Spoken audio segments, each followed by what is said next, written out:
What's up, everybody? Matt Gajewski here, back again with the Odd Shopper channel. And today we are talking UFC Long Island Ortega versus Rodriguez, giving you 3 bets. But before we get started, make sure to hit that thumbs up button, subscribe to the channel, and hit the notification bell so you know when this and all other content goes live.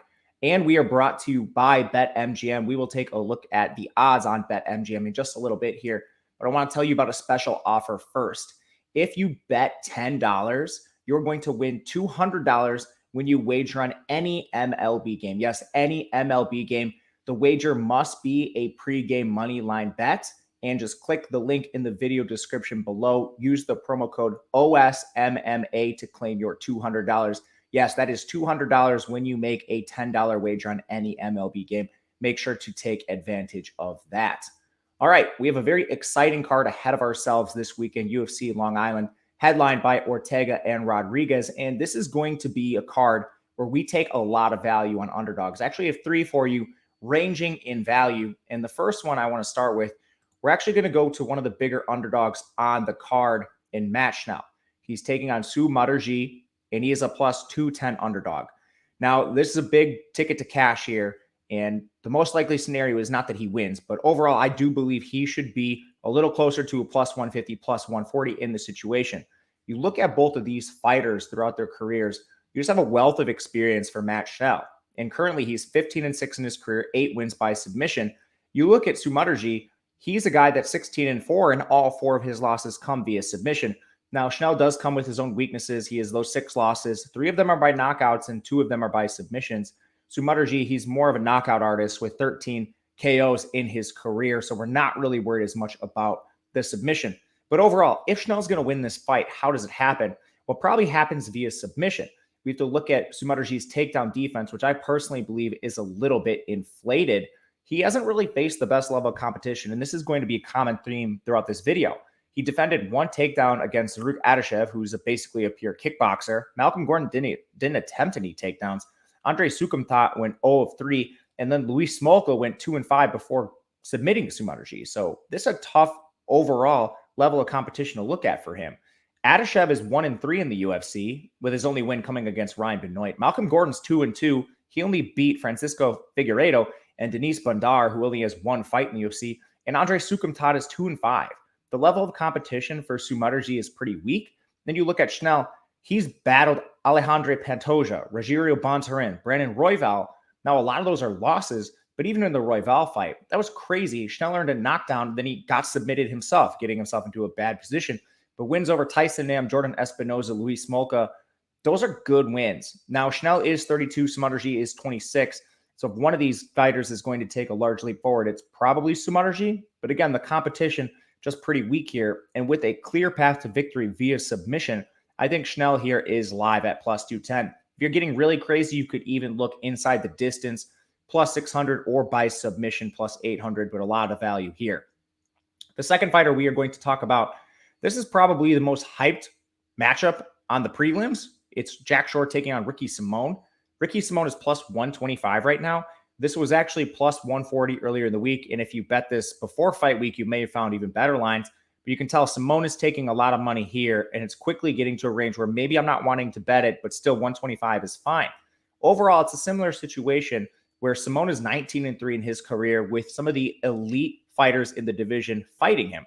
Now, Jack Shore, he's 27, and he's never lost. He's 16 and 0. But again, who is he fighting? We look at the level of competition for Shore. He's facing a very steep test here. His wins are against Noeline Hernandez, Aaron Phillips, Hunter Azure, Ludwig Sholinian, and Timur Valiev, who took the fight on short notice. A lot of those fighters aren't even in the UFC anymore. What does Ricky Simón do? He's going to wrestle you, and he's going to wrestle you, and he's going to wrestle you. Simón's only 29 years old, and he averages 6.8 takedowns with 54% accuracy per 15 minutes. Shore does have 84% takedown defense, but if you look at when he allowed those takedowns, both of them came against Timur Valiev, who's easily the toughest test on his level of competition so far. And again, Timur Valiev took that fight on short notice, went 2 of 3 on takedowns himself in that fight before losing. Ricky Simón has taken on the best of the best. He fought an older Rafael Assunção, Brian Kelleher, Rob Font in what was a competitive decision loss. He had a KO loss to Uriah Faber. But then he has a win over Merab Dvalishvili by knockout, Ronnie Yahya, These are good fighters in the division. And with Ricky Simón, who can wrestle, and the recent crack sure has shown, this is a spot where I want to target the value of plus 125. Last one we're going to target. It's another value play. We're all on the value. I don't expect them all to win, so maybe do not go with a full parlay here, but I think there is value on Li Jingliang at plus 135, coming off the loss to Khamzat Chimaev most recently. Now, he's taken some time off after getting put to sleep, which is something I want to see here, and he's taking on an aging fighter and Muslim Salikhov, who doesn't fight a lot himself. Salikhov is kind of a hyped prospect, and it's crazy to call a 38-year-old a prospect, but he's 18-2 in his career, both his losses coming via submission. He's got great stand-up, but the ground game is a question here. Li Jingliang is 18-7 in his career. He has 2 losses by submission on his record, and that's not really something to look at. I think if Salikhov does stop the fight, it's probably via knockout. He has 12 knockouts in his career. Jingliang's only 34, so he's definitely not a spring chicken himself, but he's definitely not in the same age range as Salikhov. And overall, Jingliang has a couple paths to victory. First, he's just the more well-rounded, aggressive fighter. I think Salikhov does have a striking edge, but he only throws 3.13 strikes per minute, and volume does provide an edge if this goes to the judging scorecards. Jingliang's at 4.42 strikes per minute, and his striking defense is 58%. He's a good striker. He holds knockout wins over Santiago Ponzinibbio, Eliseo Zaleski dos Santos, and David Zawada. And if you look at the ground game, I think Jingliang has a clear advantage there. He lands 1.25 takedowns with 39% accuracy per 15 minutes. Salikhov does have 81% takedown, but he also has a pretty questionable level of competition. He hasn't faced that many wrestlers. Salikhov dropped his debut to Alex Garcia by submission after allowing 3 takedowns. But from there, he beat 2 fighters not in the UFC anymore, in Ricky Rainey and Laureano Staropoli, and then 2 fighters close to 40 or over 40 in Nordin Taleb and Francisco Trinaldo. I think his only quality win is against Eliseo Zaleski dos Santos, who arguably should have won the split decision. Dos Santos, he outstruck Muslim Salikhov 46-40 in a really boring decision, which I think rightfully was a split. I think the recent loss for Jingliang is a concern. It did occur against Khamzat Chimaev, maybe one of the best up-and-coming prospects in this division. But overall, the level of competition here is way better for Jingliang.